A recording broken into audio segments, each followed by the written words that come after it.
Hello, I'm the Nostalgia Critic. I remember it so you don't have to. You know, I love the Looney Tunes. Who doesn't? They're funny, they're clever, they're unique, they're absolutely wonderful. And you wanna know what else? I love basketball. Again, who doesn't?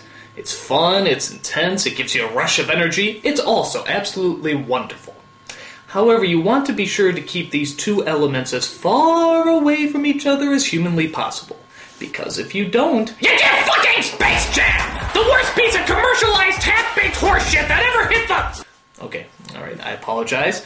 I just really hate it when Hollywood takes not one, but two of the things that I hold so dear to me and poisons it with undiluted urine-filled backwash that I hate so much. So, with that said, let's take a look at how these two wonderful pastimes got transformed into the cinematic gang rape that lies before us.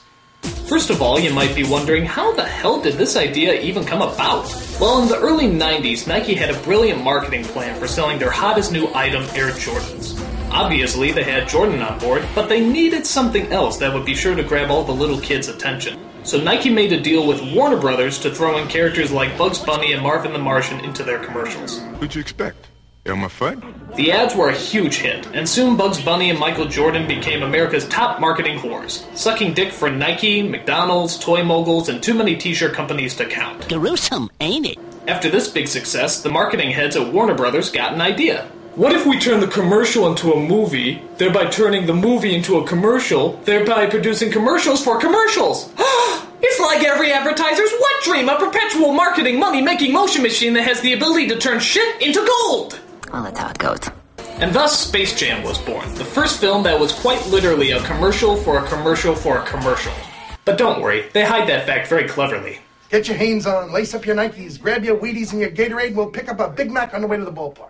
Subtle. But still, a movie with two of America's most treasured icons was a pretty big deal, and we knew that the heads of Hollywood wouldn't just throw any crap together for their money-making prized possessions. Obviously. So tell us then, what's the story?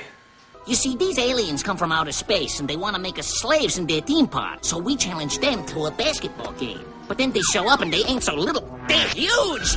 We need to beat these guys, because they're talking about slavery. They're going to make us do stand-up comedy, the same jokes every night for all eternity. We're going to be locked up like wild animals and then trotted out to perform for a bunch of lowbrow, bug-eyed, fat-headed, humor-challenged aliens. Is it too late to get my money back? Okay, so the story Bugs was trying to get across starts off with Michael Jordan after he dropped out of the NBA. The first time he dropped out. We see him during those embarrassing years when he actually took up baseball instead of basketball. And that's not bad writing, that actually happened. Meanwhile, we travel to, outer space, where the evil ruler of a, theme park on the moon is looking for new attractions. So he sends his aliens to kidnap the Looney Tunes, who live in, the middle of the Earth, where the Looney Tunes retaliate by, challenging them to a basketball game. How many times have we heard that story? We gotta get new agents. We're getting screwed. But before we even get to that, we have to watch dozens of scenes where Michael Jordan is interacting with his family. Smell with Jeff. Well, he went 2 for 5 and lost 32 points in his batting average. Is that all? Yeah, so that puts him at like a 685 or something. Oh, come on. Can't you get to the Looney Tunes already? What do you think? I'm kind of partial to purple and gold myself. It goes better with my coloring.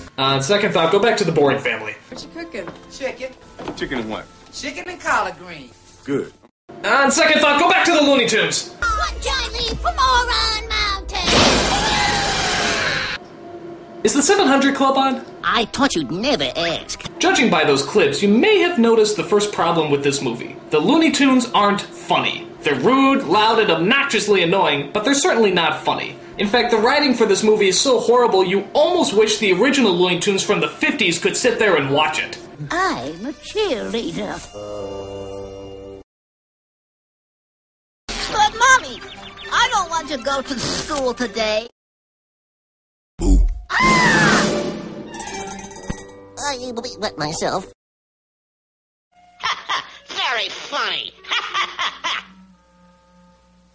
The The second problem you may have noticed with this movie is that Michael Jordan is not funny. He's dull, boring, and an incredibly bad actor, but he's certainly not funny. In fact, I don't even think he knows he's in a movie. I think they just followed him around with cameras and then painted some cartoon characters in the background. Suffering succotash! Getting back to the story, the aliens decide to go back to our world and try to get some extra strength. While there, they sit next to the wife from Everybody Loves Raymond and the guy who did the voice for Homer Simpson.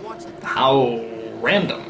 So the aliens steal all the talent from some of basketball's greatest players. We're fine. It's just some psychosomatic deal or something to do with the moon or the alignment of the planet. Wow, it looks like they took their acting talent too. It stinks. So the aliens become giant monsters which the Looney Tunes can't possibly defeat. So they get the help of Michael Jordan and his wormy little assistant played by Wayne Knight, who I was surprised to find out is not a cartoon character. Oh yeah? Who said?